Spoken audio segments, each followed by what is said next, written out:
Me quería fijar hoy en la primera lectura.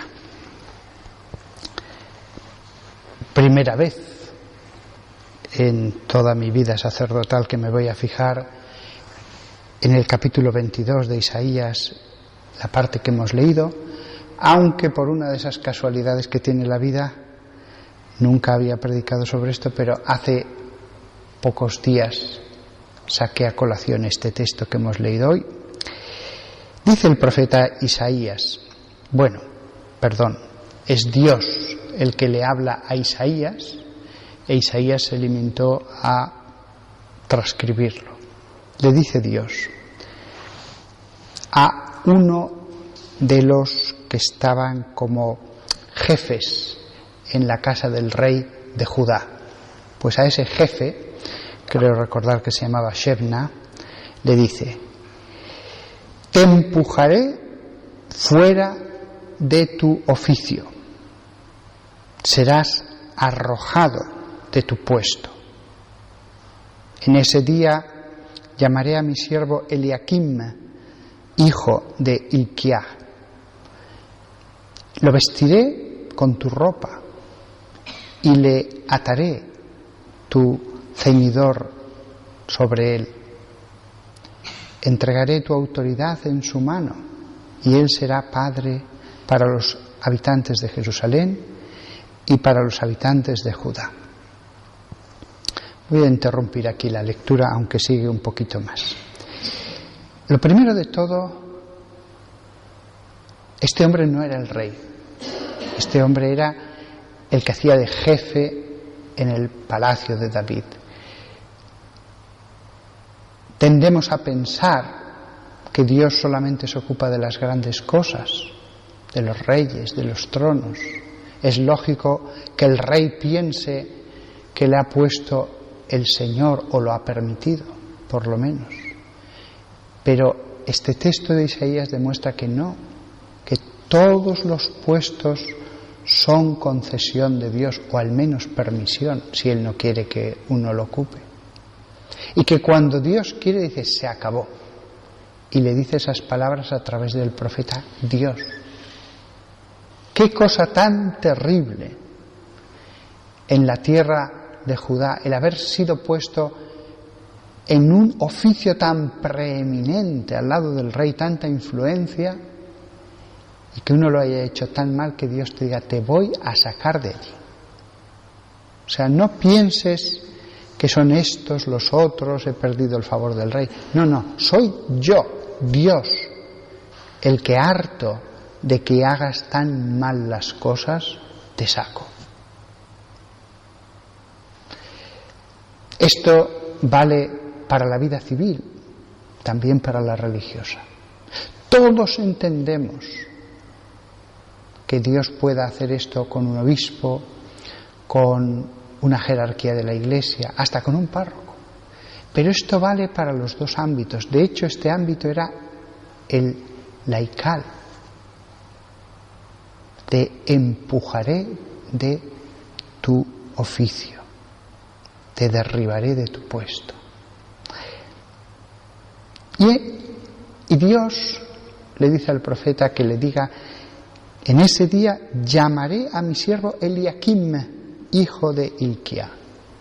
Es decir, frente a la apariencia de que todo está en manos del azar, de la casualidad, o de las influencias, o de las presiones, Dios dice, sí, a veces permito eso, pero a veces yo pongo al que quiero. A veces permito que el indigno llegue a un puesto, tanto en lo civil como en lo eclesiástico, pero de vez en cuando digo, fulanito va a acabar en ese puesto. Y ya se puede mover cielo y tierra, que ocurrirá como Dios ha determinado. Nosotros, pobres humanos, con una inteligencia pequeña, pensamos, ¿y por qué no lo hacen todo? Dios sabe cómo tiene que actuar en cada momento. Actúa en todo porque lo quiere o porque lo permite, que es otra forma de querer. Actúa en todo. Nos lo ha dicho Jesús, hasta los pájaros que se venden, veis 2 pájaros que se venden en el mercado, ni uno de ellos caerá al suelo, a la tierra, dice, aparte de la voluntad de mi Padre. Y los cabellos de la cabeza, hasta los cabellos de la cabeza están contados. Así que esto nos da una paz total, total. No significa que los puestos los ocupen los más dignos, pero significa que la voluntad de Dios está sobre todo. Por eso el poder de la oración. Se ha dicho de paso, el que va a colocar es un hombre digno, y su nombre es Eliakim. A nosotros no nos dice nada ese nombre, pero significa Eliakim, Dios establece, Dios coloca. Y al mismo nombre que se lo pusieron de niño, se lo pusieron porque Dios sabía que tenía un mensaje ese nombre para todos nosotros. Dios coloca. Hijo de Hilquía, que significa mi porción es Yahvé. Eso es lo que debe decir la persona. Si uno pertenece a esa familia en la cual la familia entera dice mi porción es Dios, hay que dejarse llevar de la voluntad de Dios, que a veces puede ser la de la humillación y el sufrimiento, como en el caso de Job, o puede ser como en el caso de esta persona Eliakim. Lo importante es pertenecer a esa familia. Hilquía, mi porción es Yahvé. Y después, que sea lo que Dios quiera. Insisto, no significa que cada uno ocupe el puesto porque Dios ha dicho tú eres el mejor. No. A unos quiere que ocupen ese puesto, a otros solo lo permite.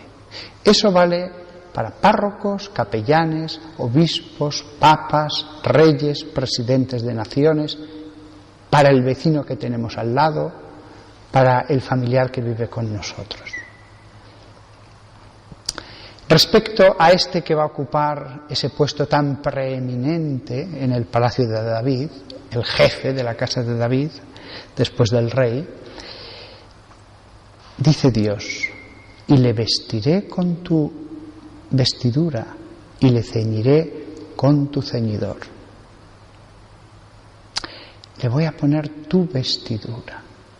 Evidentemente tenían una vestidura especial o muy rica al menos en el palacio de los reyes de Judá. La vestidura como símbolo de la autoridad, del puesto que uno tiene.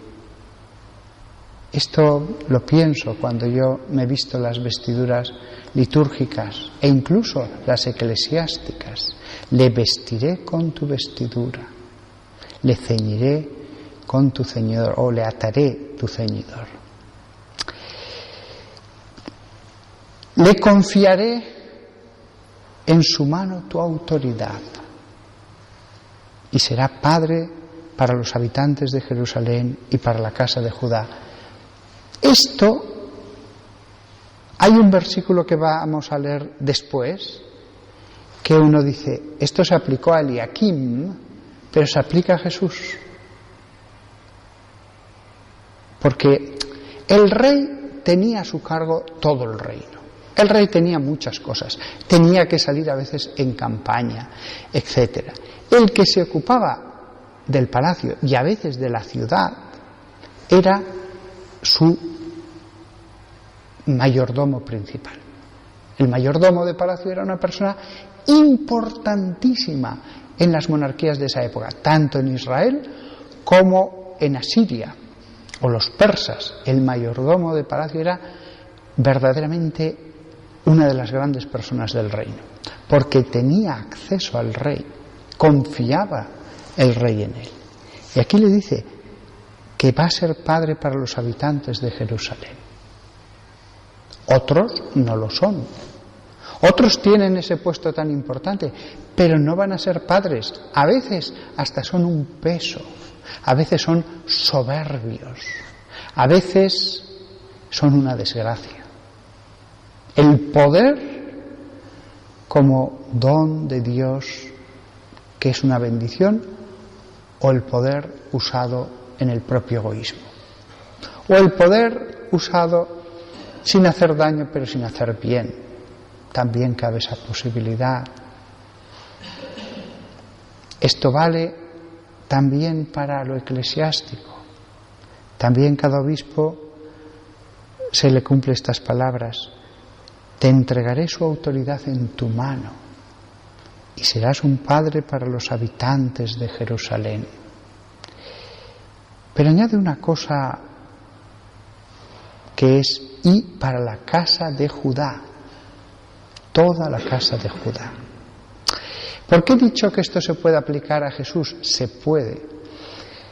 Entre otras cosas, porque este asunto es un poquito más largo y ya no nos va a dar tiempo a tratarlo en este sermón, porque en el siguiente versículo dice: y colocaré sobre su hombro la llave de la casa de David, y lo que él abra, ninguno lo cerrará, y lo que él cierre, ninguno lo abrirá.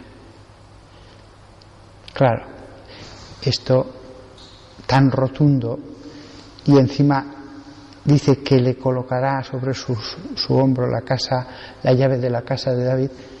Casualmente, bueno, nada es casual, hay un versículo en el Apocalipsis, capítulo 3, versículo 7, que dice: estas son las palabras del que es santo y verdadero, el que tiene la llave de David, el que abre y ninguno cierra, el que cierra y ninguno abre.